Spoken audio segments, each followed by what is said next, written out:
Welcome to Broadcast to Badass. We're Kimi and Pua, digital media nerds and jiu-jitsu-loving business coaches, joyously obsessed with creating freedom for heart-led entrepreneurs. We're here to help you go from frustrated to fierce, from hustle to flow, from broke-ass to badass. Find out more about us at bledigital.com, and wherever you're listening, be sure to click subscribe so you never miss an episode.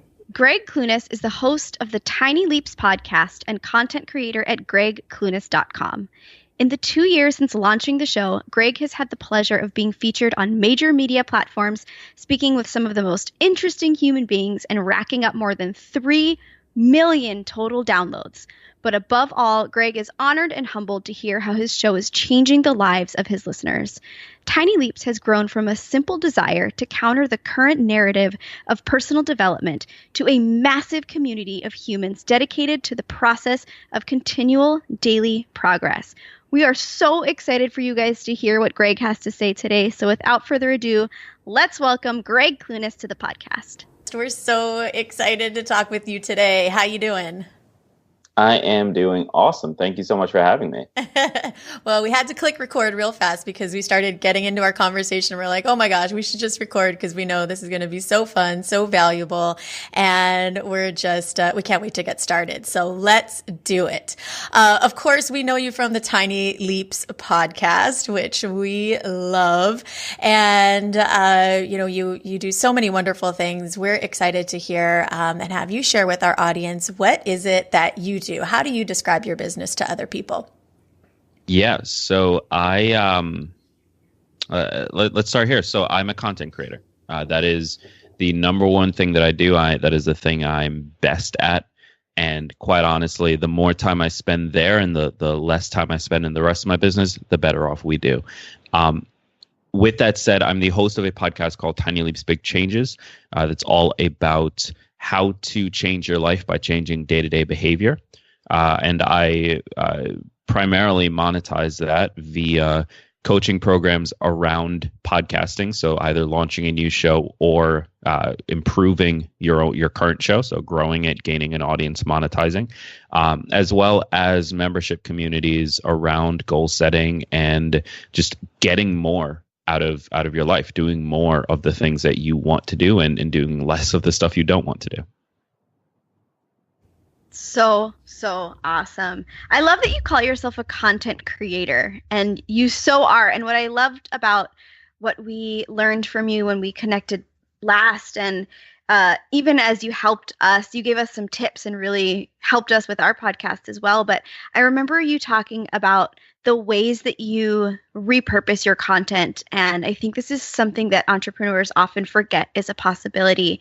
And I'd love for you to share the ways that you kind of save time by taking something and using it in multiple places, because I think it's really, really, really useful and underutilized. Yeah, so I'm a big fan of the first time I heard of this concept was really from Gary Vee, which I'm sure many of your listeners know who that is. And it's this concept of having a pillar piece of content that turns into a ton of other stuff. And so I'm a huge fan of using my podcast in that way. So as a practical example, most of my podcast episodes, I sit down and I record in both video and audio. So I'm publishing to both YouTube and the podcast platforms.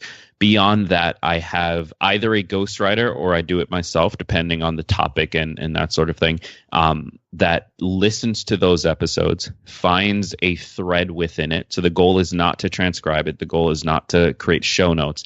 The goal is to find a thread of an idea, do some additional research on top of it, and create a unique article that is complementary to the original piece of content. So if I, for example, do an episode on, I just did one on the Feynman technique, which is a method of learning and studying.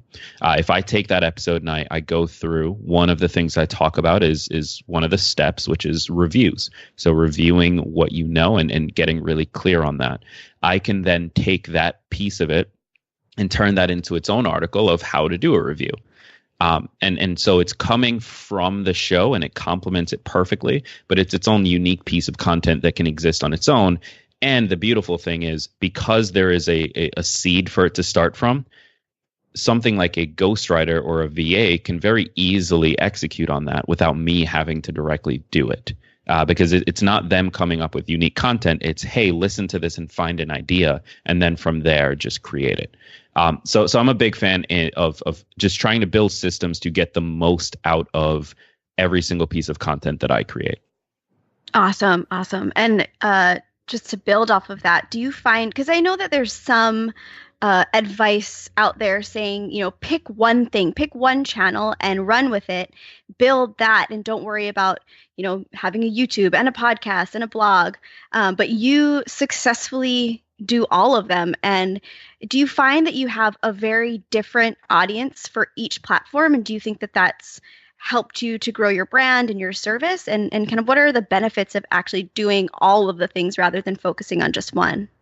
Yeah, and so I mean, if I'm being honest from the beginning, my goal when I first started was to prioritize just the podcast, but even further, I only prioritized iTunes. So a specific channel within podcasting was the only thing that I did, and I did so with the mindset that if you're a fan of Game of Thrones, you have to have HBO to watch it. You can't watch it anywhere else. You have to go to the place they want you to go. And so I prioritized this main platform.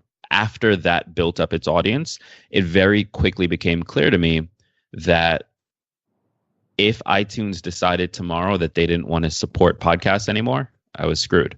Like everything was gone. And so the next channel was email. And so I very quickly started to build up my email list. And then from there, it became less about wanting to be on all of the platforms and more about wanting to create content that just was better suited to those platforms. So the stuff that I do in video, I could theoretically drop into the podcast as well, but it works better on YouTube, which is why I'm on YouTube.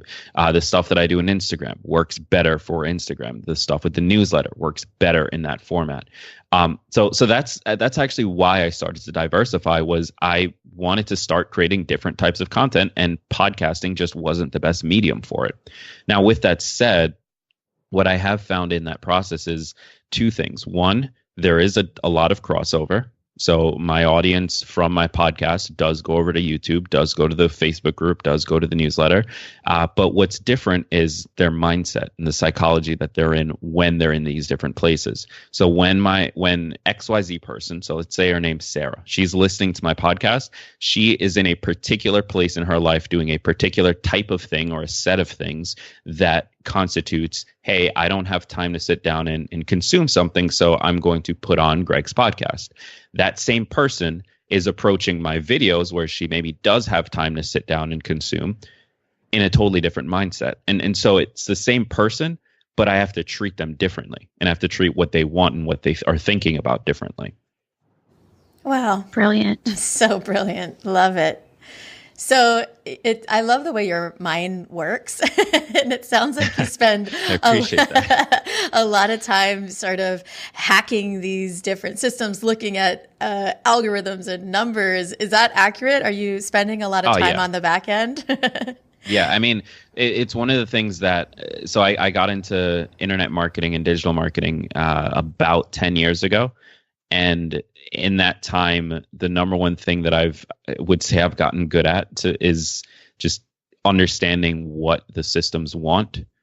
Because one of the very first things I noticed 9 or so years ago when I was just really getting into it, it was very easy to rank first page on Google for very great keywords like fitness, like very short tail keywords you could rank easily for. And many people that I knew personally built up multi-six-figure businesses doing that. And then Google changed their algorithm. And all of a sudden, those businesses disappeared. And so that happened probably 3 or 4 times on multiple different platforms. Facebook's done it, Instagram's done it, Google's done it, YouTube's done it. And so it became clear to me from a very early stage that if I was going to survive being a digital entrepreneur, I needed to know how these platforms worked, and I needed to stay on top of the changes that they were making, because that's my access. So it's very accurate to say that I spend an enormous amount of time, whether it's going through the actual numbers, paying attention to what my audience is doing, what they're responding to, talking to my audience directly, or just reading about algorithm changes. And I think that's what makes you such a fabulous coach and so trustworthy as well. So, we've just I would say we haven't really like spent a ton of time with you, but for the small amounts of time that we have spent with you, you've dropped a ton of knowledge. And I think that's a direct kind of product of the time that you spend looking at the numbers, doing the research, and using your own channels almost as an experiment to help others. And I think that's also, just a sign of a great leader and a great coach. And I'd love to dig in a little bit into your coaching. Again, you've helped us so much with such little, just little tweaks to our podcast. And it's been really amazing. And so, you do coach podcasters, and we do have a lot of people in our community who are new to podcasting or have dreams to start a podcast. And we share, the things that we've learned along the way, maybe lessons that we wished that we had known when we first started out. But I'd love to know if you have any sort of tips or tricks for new podcasters to help them to get ahead of the curve. Yeah. Biggest tip and trick and life hack and whatever it is start it. If you haven't yet, just do it.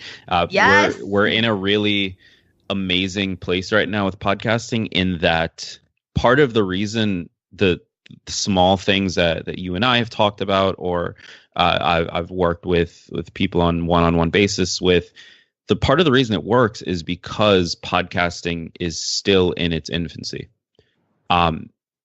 It's very similar to where Google was back in 2009, in that most people aren't doing the right things. And so if you do even 5% of your activities correctly, you're going to see a big difference from it. And so that's why my biggest thing for people is always just start it immediately, because this opportunity is not always going to be there. And very soon podcasting will get a lot harder than it currently is. So there's that to start with. I mean, the platform's going to mature. The algorithms are going to get better. It's happened with every single platform so far. As soon as the companies behind them start to really pay attention and start to understand that this is something that's here to stay, they iterate and they try to create a better system for consumers, which is not always in the best case for the marketers or the business owners. So it's always better to get into a platform earlier and sort of plant your flag before that happens. And it's going to here as well. So there's that. Start immediately. The next thing is just spend the majority of your time figuring out how to make the best, most unique show in your space.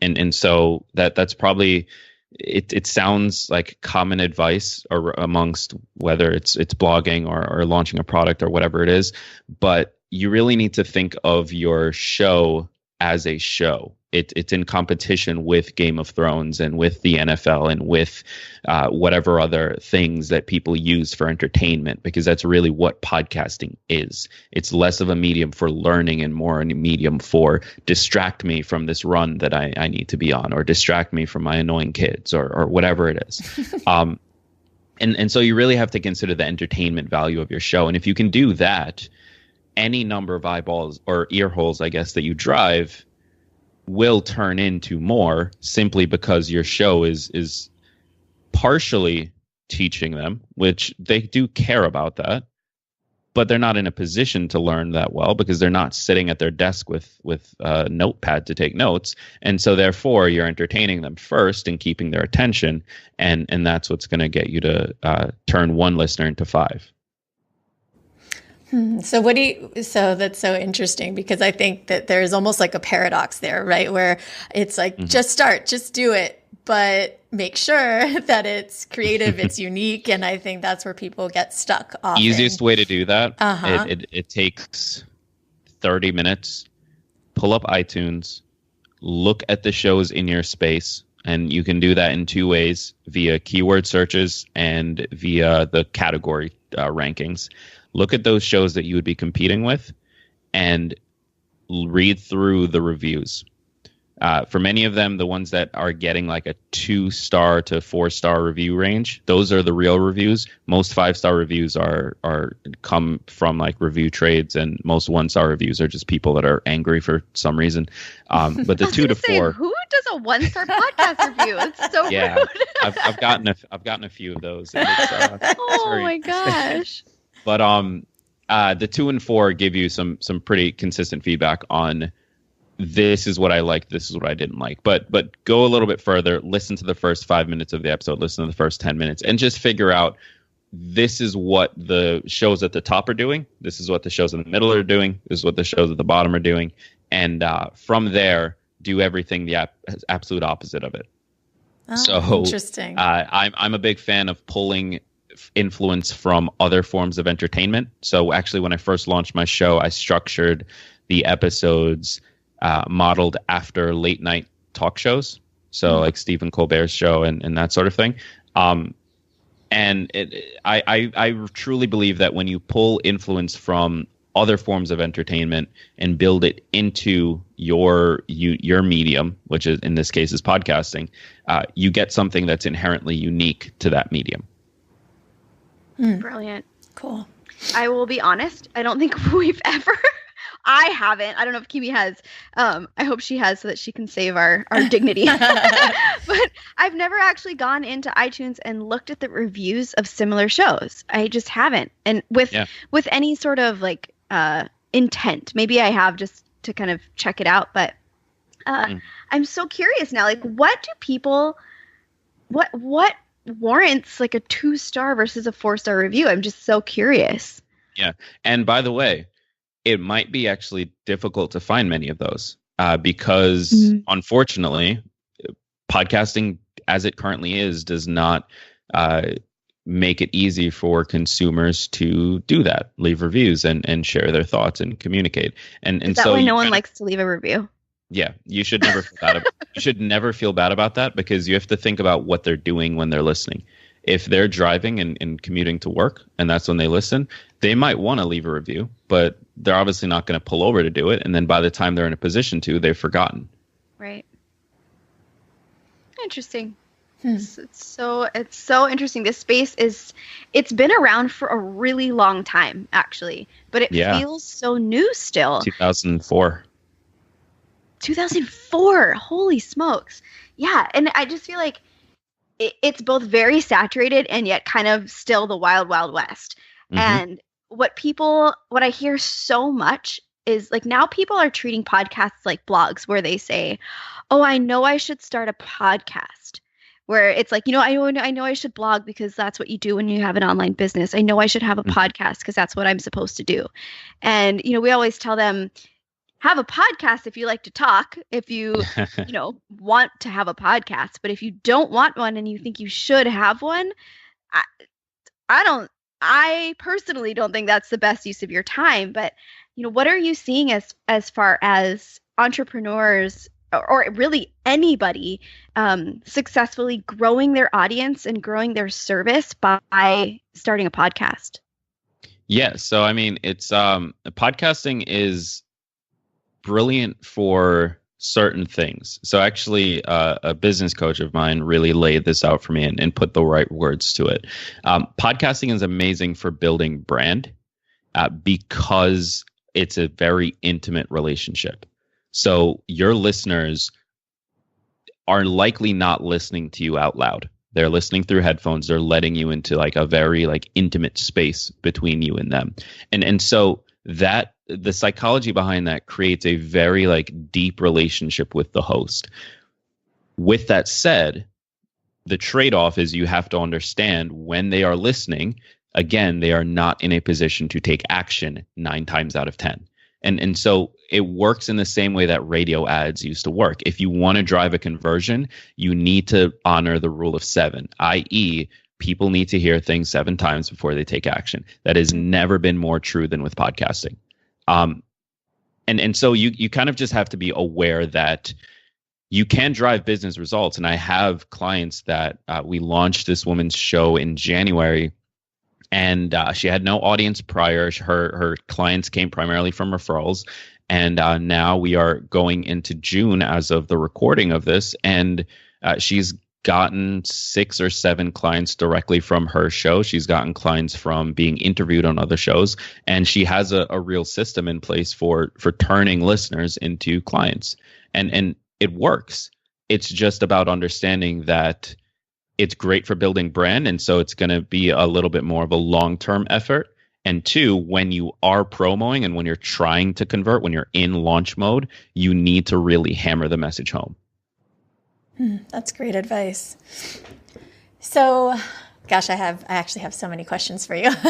So with your clients that you find yourself working with, and maybe you can share a little bit more about who your ideal clients are. Are they typically people that have podcasts or don't have podcasts? And the second part of that question, what are the common themes that you end up working with people to, maybe challenges that you help them to overcome? Yeah. So we work primarily on the podcast side, we work primarily with 2 groups of people. So the first is, I want to launch a show and I don't know where to start, or I've done it in the past and it didn't work out well. And so we work directly with them to tackle those challenges of, great, I can create a show and I can get it live, but how the heck do I get people to listen to it? And so we optimize their launch, and I have a very unique process for prioritizing the 20% of things that actually matter to ensure your launch goes well. You rank in your category. That gives you some additional people listening to the show, and those people turn into more people because their show is set up in a way that it automatically pushes you higher into the rankings. So that's on the launch side. On the other side, we work with people who have shows and are struggling. So they launched, maybe they just sort of put it together, got it live. They didn't really care. They just wanted to go. And they're realizing, oh crap, this is harder than I thought. Like I got 5 people listening last week. Like, that's great, but I'd really like more. That's where the real struggles come in. What I've found with most shows is that they don't have 3 distinct strategies. Most people have an episode promo strategy, which is good, but for most people that could be optimized. The 2 that people don't have is a show promo strategy and an archive promo strategy. So second one is, how does people discover the show as a whole, irrespective of any individual episode? And then the third is, how do we use past episodes to drive new listeners?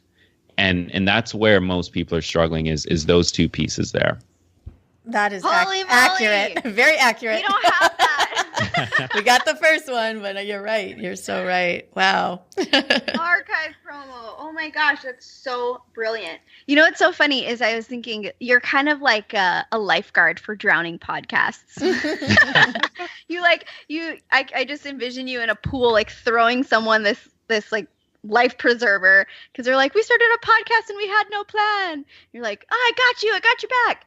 And it's it's so true though, because this is exactly what we did. We started a podcast because we just wanted to have a podcast, and it was so fun. We had no plan, and we had no business also. So we really weren't trying to like drive people anywhere. We just wanted a platform to basically just talk.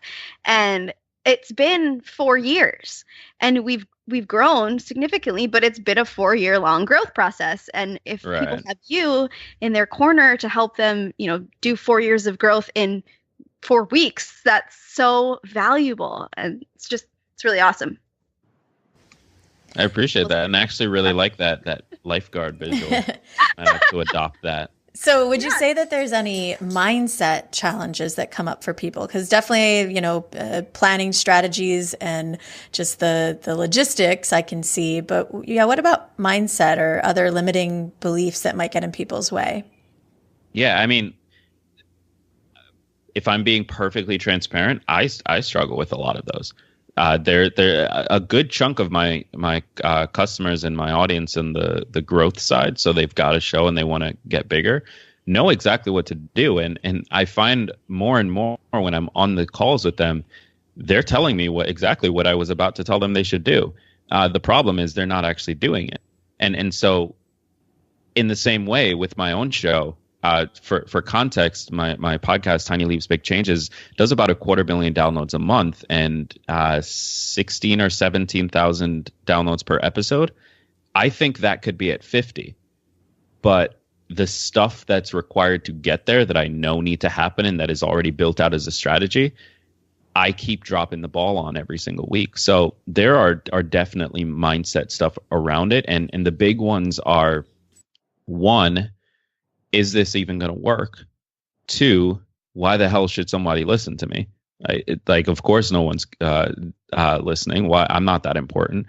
And three, if I sit down and put in all of this time and it doesn't work, then all of a sudden I now have to face the truth that maybe I'm not as good as I thought I was. Wow. Thank you so much for sharing that. Because that is it's so comforting to hear that there are, challenges at every level and that they are just mindset stuff and we can shine the light on them and move through them. I think that is so awesome of you to be willing to share that. Of course. Yeah. So what do you do personally and how do you guide your clients to kind of step bravely into the unknown and kind of shake off that imposter syndrome? Yeah. And being perfectly honest, this is a part of the process that I'm always refining because different people need different levels of support here. For myself, what helps is building out a system and building out a strategy. And if there is a step-by-step thing to follow, then for me, it doesn't matter what I mentally think about it. I will follow it. I follow the directions that are written out. For some of my clients, you can give them the strategy as much as you want until you have those conversations and show them what's possible. They're never going to be able to get through it. And so for them, I tend to lean heavily on additional support of if they're a good fit for my own show, then I'll interview them on the show and give their show an additional boost and show them the comments that my listeners tell them. If they're not a good fit, then I will find similar shows in a similar space that are performing well and point out the things that they're doing better than they are. And by they, I mean that my clients are doing better than the shows that are performing better than their shows are. So I find that it's almost like therapy. Like I almost have to take it on a client by client basis and sort of read what is it that this person needs to get them into shape, into the right mental shape, and just try and provide that as much as possible.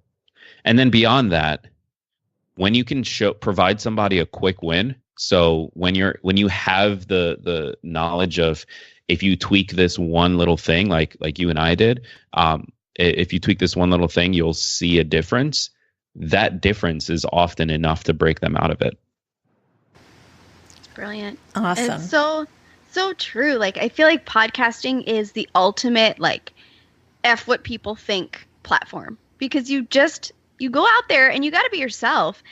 And we also learned this kind of the hard way where, oh my gosh, our first podcast, like the first few episodes, at least I was so stiff and like uncomfortable and embarrassed and I couldn't listen to them. I can't stand the sound of my own voice. And it really is, you're right, it's intimate, not only with the listeners, but you kind of got to be a little vulnerable and intimate with yourself, or vulnerable with yourself and know how intimate it is and how, you got to kind of show that underbelly. And but it's so fun. It's so fun. Yeah. But what's even amazing is now that I am doing more video and more writing and other content forms, I've found that over the last 280 episodes of being forced to be vulnerable, of being forced to share the side that it feels like maybe I shouldn't be sharing, I'm now better at doing that on video, and I'm better at doing that in the written form. And my content in those places are doing much better than they ever did prior to me having a podcast. Totally. And it really gives people a true glimpse into who you are as a person, because, in this day and age, there are probably, I'm 100% sure there are other podcast coaches out there, right? Like there are other people out there doing what Kimmy and I do. Like 90 million of them. Right. And so people need to fall in love with the person behind the business. And podcasting, like social media is a great way for that. Sort of like it's a little mediated, a little filtered. Podcasting is pretty raw, I would say. Yeah. You can edit it, but you can't really edit your voice and your vibe. I still have that like weird thing that'll happen sometimes when I'll run into somebody and they're like, oh yeah, they know so much about us. And I'm like, oh my God, it's so weird, right? It is a very strange phenomenon when you begin sharing about your life in this public platform. But it's also really cool because it's a connection and we do bond with each other through our vulnerability. Like I think one-way bonding. Yeah.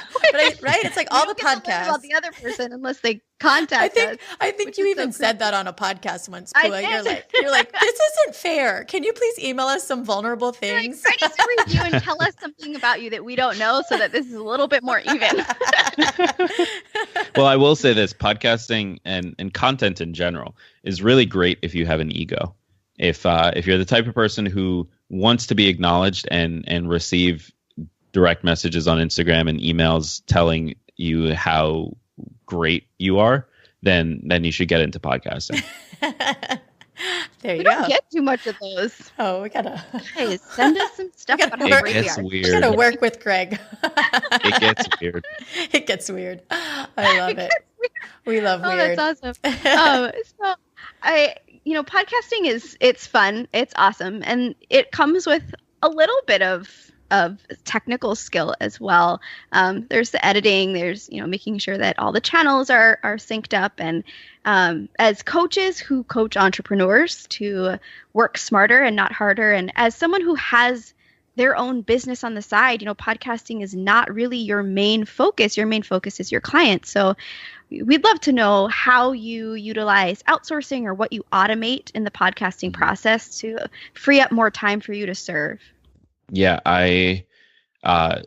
so for my own show? Yeah. Okay. So for my own show, currently I actually don't outsource most of it. I try to keep that as under control as possible, only because I tend to shift the format very frequently. With that said, when it's operating at the best place possible, which I would say is about where it was 2 months ago, all of my editing is completely outsourced. All of the derivative articles that come from episodes, completely ghostwritten. The management of the show, so getting it scheduled and published and managing the content calendar, all of that stuff, completely outsourced. Any social promo is usually set up to happen automatically. So I use different tools for that. So later.com or, you guys know the tools. The only things I really do is decide the topic, figure out what the title is going to be, because I have a pretty unique process for doing that, and then record it. And after that, everything else happens. Nice. That is the podcaster's dream. With that said, I want to dial that in even further. And I have some ideas as to how I make that even more streamlined, but I won't share that yet. Nice. Yeah. Well, it's a work in progress always. And we even find for ourselves, we fall into that trap of like doing the things again because we think, oh, it's just be easier and faster if I just do it. And it's that whole cycle. So Pua and I are working on that too, even though we coach people on outsourcing and efficiency and all that stuff. So, well, actually, I think that's a really good point though, is sometimes for certain things, it's important to bring it back in-house for a period of time and then send it back out. So right now with my show, the reason I'm doing the editing again is because I'm in transition of figuring out where I'm taking it. Mm-hmm. And so once I have that new format nailed down, it will immediately be handing it all off because I don't want to be spending all my time there. But it is important to be able to make fast decisions. Nice. And so what piece of your business, obviously the coaching, is there anything else that you just love that you will never outsource?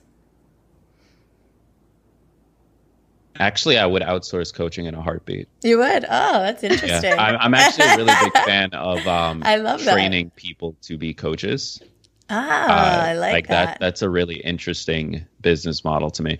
But I never want to outsource being the guy on camera, so to speak, or being the guy behind the microphone, or like I love creating content. I want my entire business to be content based.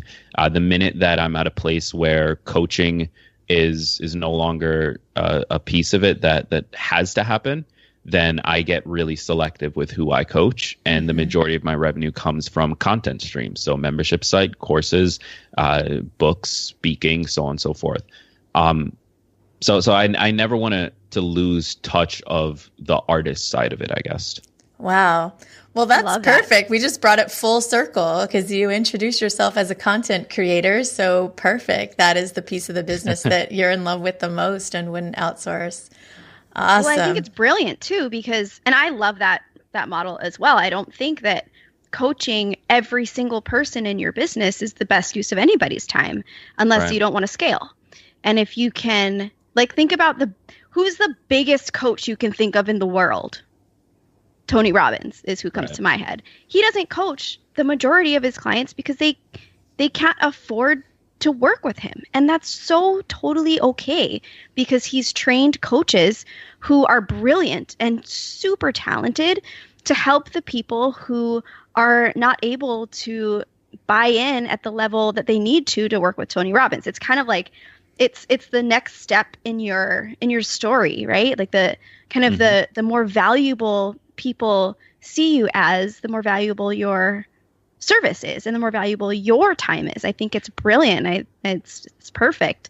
And as Kimi said, like, go with what you love, go with what feels fun, what feels light, what feels good. And it's awesome. You're doing it. Yeah, absolutely. And I mean, just as a way of like future pacing a little bit, I intend on taking my company in the direction of technology.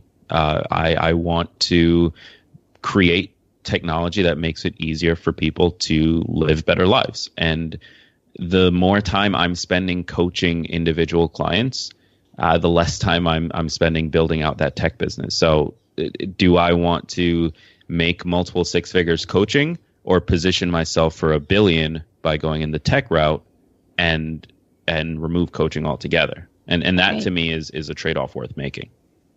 For sure. It's awesome. Yeah. Well, hopefully people can dive in now while they still have the opportunity to work with you.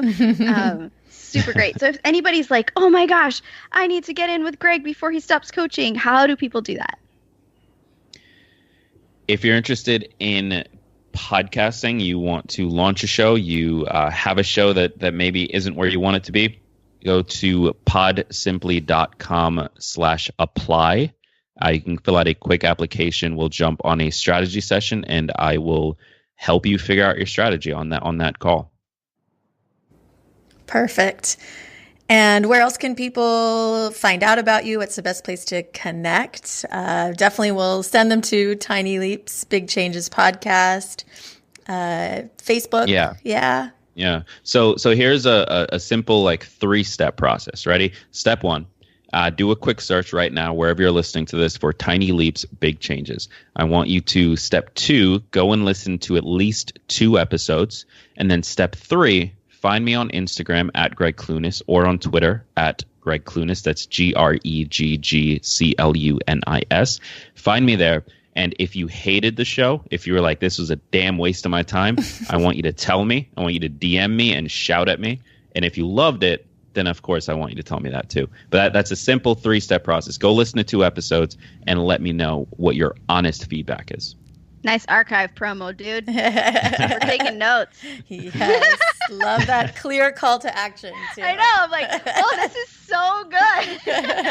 Always dropping knowledge bombs on us. Thank you so much. We appreciate it.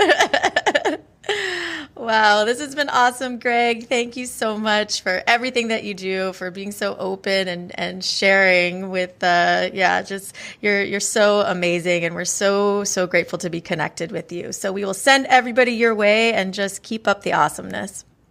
I really appreciate it. Thank you so much for having me. And just to the audience, thank you so much for sharing your time with me. I really appreciate it. As always, we can continue the conversation in our tribe on Facebook. You can find that at bit.ly/BLE tribe. If you guys are ready to take action and level up your life and your business, jump on the phone with us and book a breakthrough call. You can find out all about our 8-week course and all of the ways that we support you and your business dreams at brokeasstobadass.com.